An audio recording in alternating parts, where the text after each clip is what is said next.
Morning children. अब मैं standard 4 में आप लोगों को हिंदी पढ़ाने जा रही हूँ। लेसन 2 सच्चा प्रायश्चित। किसी गांव के बाहर एक गरीब मजदूर अपनी झोपड़ी बनाकर रहता था।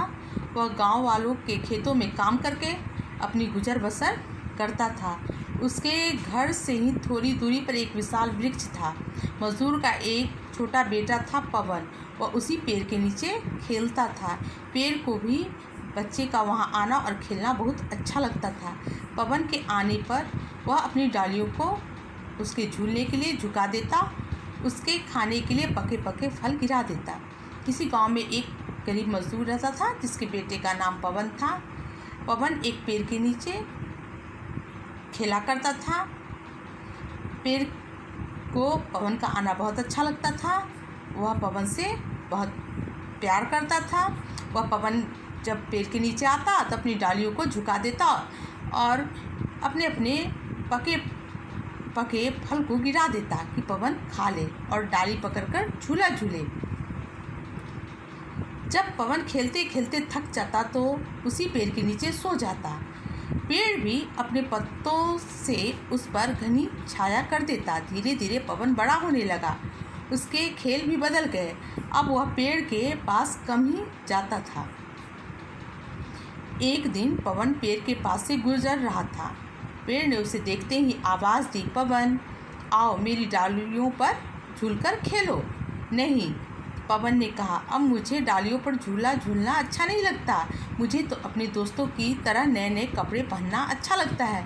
क्या तुम मुझे कुछ धन दे सकते हो? पवन बोला, मुझे अब डालियों पर झूला झूला अच्छा नहीं लगता। अब मुझे अपने दोस्तों की तरह नए नए कपड़ा पहनना बहुत अच्छा लग रहा है, इसलिए तुम कुछ मुझे धन दे सकते हो? मेरे पास धन कहाँ से आएगा? पेड़ ने कहा, मेरे पास धन कहाँ से आएगा? यदि तुम चाहो तो मेरे फल बेचकर कुछ रुपये पा सकते हो। पेड़ ने कहा कि अगर तुम चाहो तो मेरे फल बेचकर कुछ रुपये पा सकते हो। पवन खुश हो गया। वह कुछ देर पेड़ के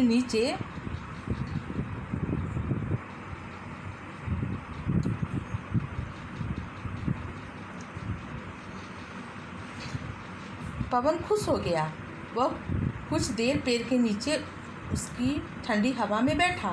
फिर उसने पेड़ से पके पके फल लिए और उसे बेचकर अपनी पसंद की वस्तुएं खरीद ली। पवन अपनी खुशी में पेड़ को भूल गया। पवन और बड़ा होने लगा। घर में उसके विवाह की बातें चलने लगी। पवन ने सोचा, यह झोपड़ी बहुत छोटी है।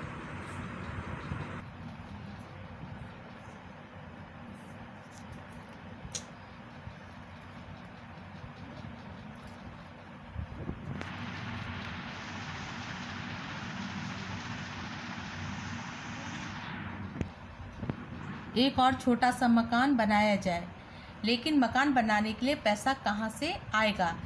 पवन ने मकान बनाने के लिए सबसे मदद मांगी, किंतु किसी ने उसकी मदद नहीं की। निराश होकर वह उसी पेड़ के छांव में जाकर बैठ गया। यहाँ आकर पेड़ की छांव में ठंडी ठंडी हवा में बैठना उसे बड़ा अच्छा लगा। थोड़ी देर में उसे पेड़ की प्यार भरी आवाज़ सुनाई दी, बेटा परेशान क्यों हो? पेड़ ने आवाज़ दिया पवन को कि तुम परेशान क्यों हो? मैं अपना घर बनाना चाहता हूँ। पवन ने जवाब दिया कि मैं अपना घर बनाना चाहता हूँ, लेकिन कोई मेरी मदद नहीं कर रहा। समझ में नहीं आता क्या करूँ? पवन ने अपनी परेशानी का कारण पेड़ को बताया। पेड़ तुरंत बोला, बस इतनी सी बात है, तुम लकड़ी का घर क्यों नहीं बनाते हो? जब पवन परेशान हो गया, पेड़ के नीचे बैठा तो पेड़ से आवाज़ आई कि तुम परेशान क्यों? पवन ने बताया कि मैं घर के लिए परेशान हूँ, मैं घर बनाना चाहता हूँ। तब पेड़ ने उत्तर दिया कि तुम इस लकड़ी को काट लो और इसे बेचकर अपना घर बना लो। इसके लिए तुम मेरी कुछ टहनियाँ काट सकते हो। ज़रूरत की दूसरी चीज़ों को खरीदने के लिए तुम मेरी कुछ टहनियाँ बेच भी सकते हो। पवन खुश हो गया। अगले ही दिन से वह घर बनाने में जुट गया, लेकिन पवन का लालच बढ़ने लगा। धीरे धीरे उसने पेड़ की सारी डालियाँ काट डाली। अब केवल पेड़ का ठूठ बचा रह गया था। घर बनाने और विवाह के बाद तो पवन पेड़ को बिल्कुल ही भूल गया, किंतु पेड़ को अब भी पवन से कोई शिकायत नहीं थी, पर उसे पवन की याद बहुत आती थी। अब पवन की शादी भी हो चुकी थी और उसने घर भी बना लिया था, लेकिन अब पवन जो है पेड़ के नीचे नहीं आता था, लेकिन पेड़ को पवन की याद आती थी। इसी तरह बहुत समय बीत गए। एक दिन एक बूढ़ा आदमी पेड़ के पास आया। उसे देखते ही पेड़ ने उसे पहचान लिया। अरे पवन, तुम तो बिल्कुल बूढ़े हो गए हो, कैसे हो तुम? मैं बिल्कुल ठीक हूँ, पवन ने उत्तर दिया। तभी पेड़ दुखी स्वर में बोला, पवन, तुम इतने वर्षों बाद मेरे पास आए हो, लेकिन तुम्हें देने के लिए मेरे पास कुछ भी नहीं है। अब न मेरी लंबी लंबी टहनियाँ हैं और न ही उनमें लगने वाले फल और पत्तियाँ। अब तो मैं तुम्हें ठंडी छाया भी नहीं दे सकता। पेड़ ने कहा कि पवन, तुम इतने दिन बाद आए हो, लेकिन मेरे पास तुम्हारे देने के लिए अब कुछ भी नहीं है। न अब मेरे पास पत्तियाँ हैं और न ही फल हैं, नहीं अब मैं तुम्हें ठंडी ठंडी हवा दे सकता हूँ। पेड़ की हालत देखकर पवन पहले ही हैरान था। उसकी बातें सुनकर पवन की आंखों में पश्चाताप के आंसू आ गए। उसे अपनी गलती का एहसास हो गया था। वह धीमे स्वर में बोला, मुझे माफ़ कर दो मेरे अच्छे दोस्त। अपने स्वार्थ के लिए मैंने तुम्हें बिल्कुल नष्ट कर दिया। तुमने सदैव मेरी मदद की है। मैं तुम्हारी खुशी के लिए कुछ भी कर सकता हूँ। मुझे बताओ, तुम्हारे लिए मैं क्या करूँ? पवन ने पूछा कि पवन कहा कि मैंने तुम्हें पूरा नष्ट कर दिया, मैंने तुम्हें पूरा बर्बाद कर दिया है पेड़।